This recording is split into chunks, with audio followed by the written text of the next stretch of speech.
Hello guys, ni umukobwa wanyu Keza Teriski. Nkaba rero ahangaha nje kubatera amatsiko, ariko nanone nta kintu mwatuburana muri Rwanda ariyo Estate.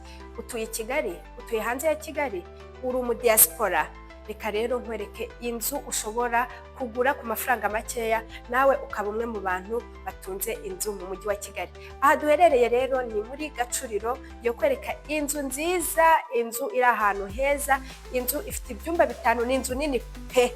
Ifite ibyumba bitanu, ifite duce eshanu, ifite salon nziza, ifite igikoni, ifite bariko zitandukanye, ifite rooftop, ifite amasaro abiri guys, amasaro abiri. Rwanda ariyo Estate, nta kintu tutazabazanira. Dukurikirane rero kuri YouTube channel yacu ni Rwanda ariyo Estate, Instagram, TikTok, hose ni Rwanda ariyo Estate. Mudufollowinge kugira ngo mubashe kwihitiramo amazu meza atandukanye. Rero muri kubireba duhereye muri parikingi cyangwa se hanze. Ifite parikingi nini yisanzuye, ushobora kujyamo cyakora nk'imodoka enye. Hakaba hari jaride, muri kubibona ni inzu nziza cyane. Inzu igeretse kabiri nkuko muri kubyibonera. Hanze ni inzu nziza cyane, inzu y'icyerekezo, ahantu ushobora gutura nawe ukavuga ati ni ukuri aya mafaranga nakoreye ntago yapfuye ubusa, amafaranga naguze iyi nzu ntago ari amafaranga yapfuye ubusa. Rero ni muza hano muri Rwanda ariyo Estate, tubafashe kugira ngo mutunge inzu namwe mu mujyi wa Kigali. Ariho tugiye kubinjiza mu nzu, murebe mu nzu ho hameze gute, cyangwa se ni ibihe bintu bigize iyi nzu. Nkuko mubireba rero ahangaha dutangirana na design nziza y'aya mabuye. Ni design yakozwe n'abantu b'abahanga uko muri kubibona, naga ari za nzu z'impapirano. Ahangaha naho murabona ko imbere ya salon ni ahantu hanini hisanzuye.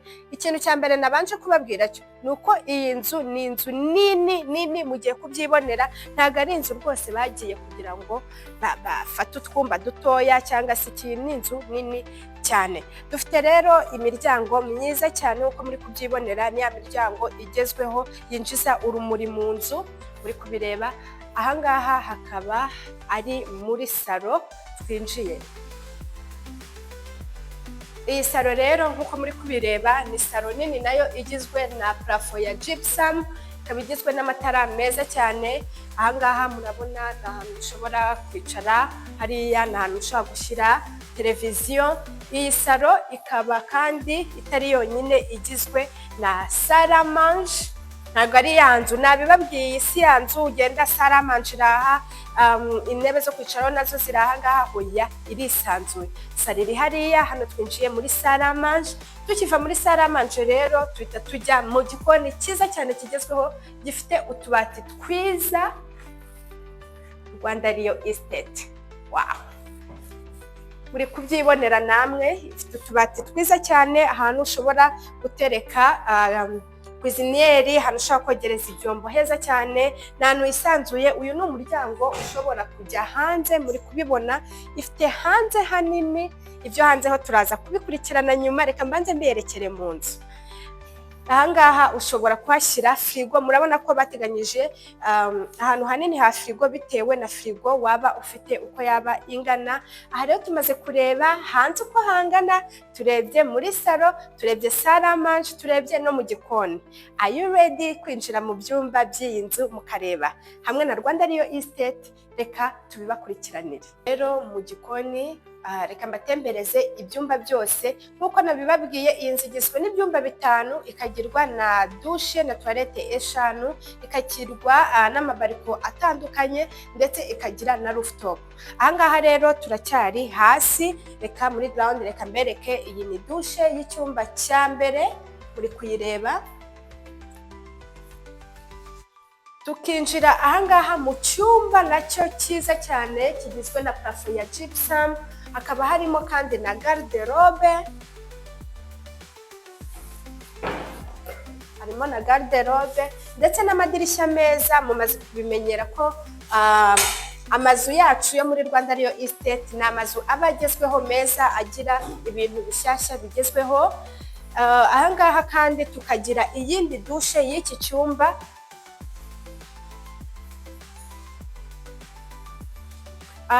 Ubwo rero mureke noneho tuzamuke mbereke inzu. mbereke ibyumba biri kuri first floor, muze rero bibashe nabyo kubibereka. Hanyuma rero iyi dushe ni y'abashyitsi baba baje kubasura bicaye muri salon itandukanye na dushe ziherereye mu byumba. Uko muri kwireba nayo ni dushe nziza, ikaba iyi nzu igizwe n'inzugi nziza cyane, muri kubyibonera za muvura, ikaba ifite amaserire meza. Ni ukuvuga ngo iyi nzu ifite ibintu byose bigezweho. Muze rero mbereke mu byumba byo hejuru ho byifashe bite. Nkuko rero nabibabwiye, ubu tuzamutse hano kuri floor yindi. Ahangaha ngiye kubereka salon yindi ya kabiri. Ukizamuka escalier uhita ugwa mu yindi salon ya kabiri. Iyi nzu igizwe n'amasalo abiri. Uko muri kubibona ni salon nayo nini yisanzuye. Abantu baherereye muri ibi byumba bibiri biri kuri iyi floor bashobora no kuza bakicarira muri iyi salon batagiye kwicara muri salon yo hanze, bakaba bakifatira agakawa ahangaha. Reka rero mbereke ibyumba biherereye kuri iyi floor. Tuvuye rero muri iriya salon ya kabiri yacu, reka mbereke icyumba kigizwe na floor ya kabiri. Hano harimo garde-robe nziza cyane. Wow, ndi kubireba, ni garde-robe nziza. Aho ushobora gushyiramo imyenda yawe, hano ushobora gushyiramo inkweto cyangwa se amasakoshi. Iki cyumba nacyo kikaba gifite bariko yacyo nk'uko muri kubyibonera. Ni ahantu heza ushobora kuhagarara cyangwa se ukicara ureba umuhanda, uri kubireba neza. Kandi nanone iki cyumba kikaba gifite dushe yacyo, dushe ishobora no gukoreshwa n'umuntu wicaye muri iyi salon yindi ya kabiri. Nayo ni dushe nziza kandi nini igezweho, muri kubibona. Ifite imiryango myiza cyane igezweho, ikaba ari dushe yisanzuye nini, ikaba ifite amatara. Wow, miruwari muri kubyibonera. Utuntu twaha twose ni utuntu twiza tugezweho, nagaye bya bintu usangamo ibikombe bya plastike. Ikaba ifite inzugi nziza cyane, muri kubyibonera. Ni urugi rukozwe mu rubaho rwa muvura. So aha hantu rero nkuko nakomeje mbibabwira, ibintu nk'ibi wabibona muri Rwanda ariyo estate yonyine. Tukaba rero tugiye muri principal room.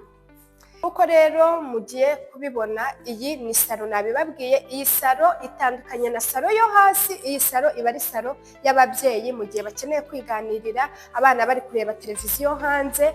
Iki ni icyumba cy'ababyeyi cyangwa se icyo twita principal room. Duhera hano kuri garde-robe nini cyane, ni nini cyane iyi garde-robe, muri kubireba. Tukaza kandi, oh my god, mbega icyumba kinini.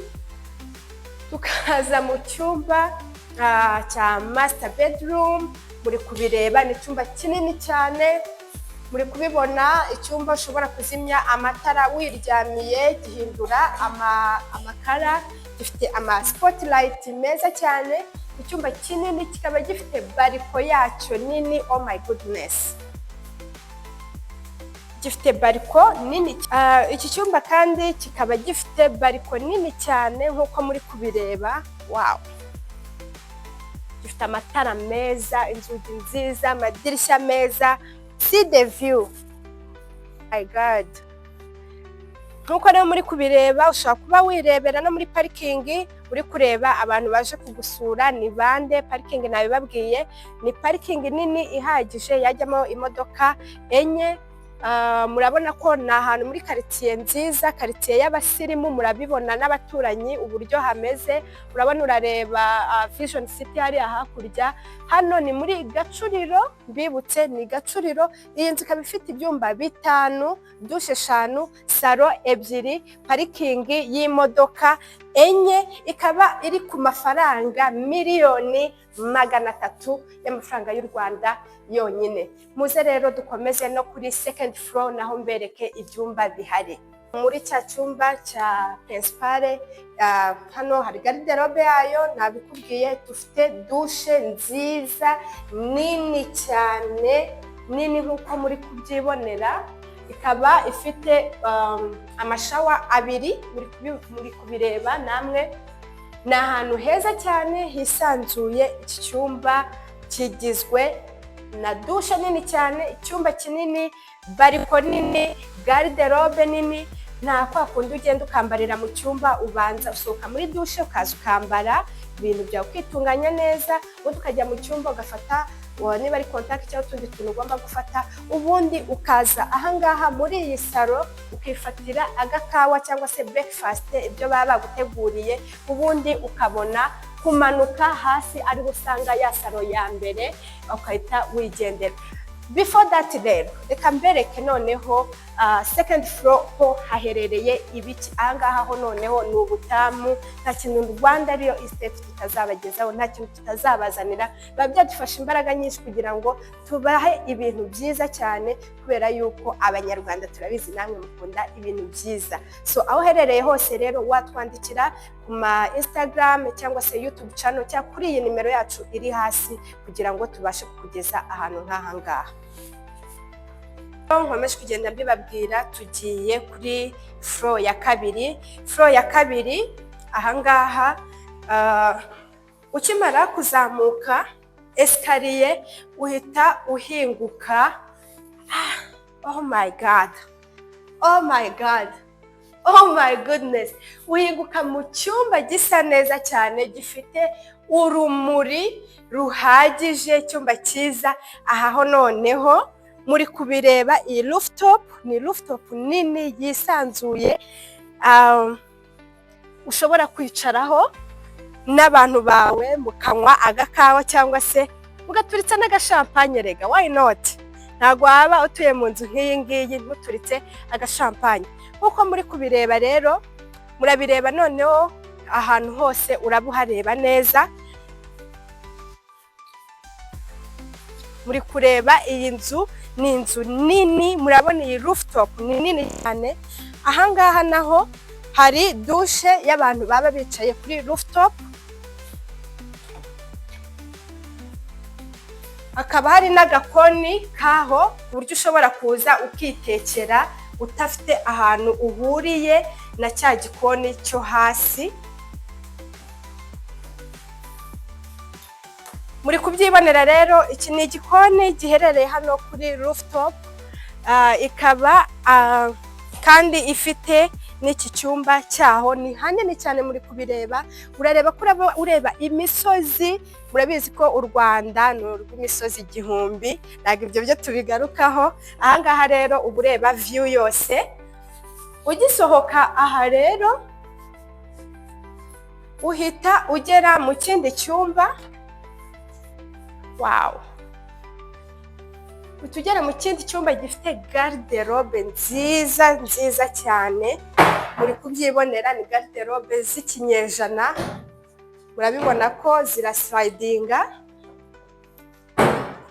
Muri kureba ko ushobora kuba wifite n'utundi tuntu twawe ushaka kubika.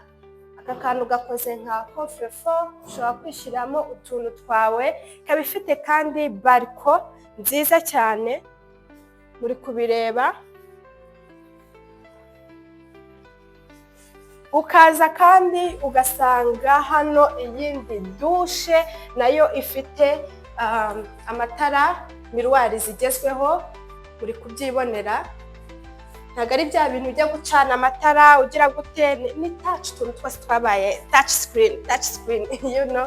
So rero iyi nzu mumaze kuyibonera, ni inzu nziza cyane, ifite floor ebyiri, ikaba ifite ibyumba bitanu, ikaba ifite dushe na toilette eshanu, salo ebyiri kandi nini zisanzuye, ibikoni bibiri. Guys, mwabibonye ko ari ibikoni bibiri, ikaba ifite ahantu heza cyane, view nziza. So guys, thank you friends. Rero nkuko namaze kubibabwira. Ubundi kibanza ushobora kukibona kuri miliyoni 300 ari ikibanza gusa. Ibaze none tukuzaniye ikibanza kirimo iyi nzu nziza gutya, inzu nini gutya igizwe n'ibyumba bitanu, duce eshanu, ibikoni bibiri, amabarika atandukanye, rooftop. Guys, inzu namwe mwayibonye. Nta handi rero wakura amazu nk'aya ngaya ni Rwanda Riyo Estate. Dukurikirane on YouTube channel, ukore subscribe. Rwanda Riyo Estate, ugende kuri Instagram, ugende kuri TikTok, ahantu hose mudushake kuri Rwanda Riyo Estate. Ukeneye inzu nziza ku mafaranga makeya kandi ahantu heza. Ahantu duherereye ni muri Gacuriro ugatunga inzu yawe kuri miliyoni 300 zonyine. Ikaze rero muri Rwanda Riyo Estate, muduhamagare kuri iyi nimero.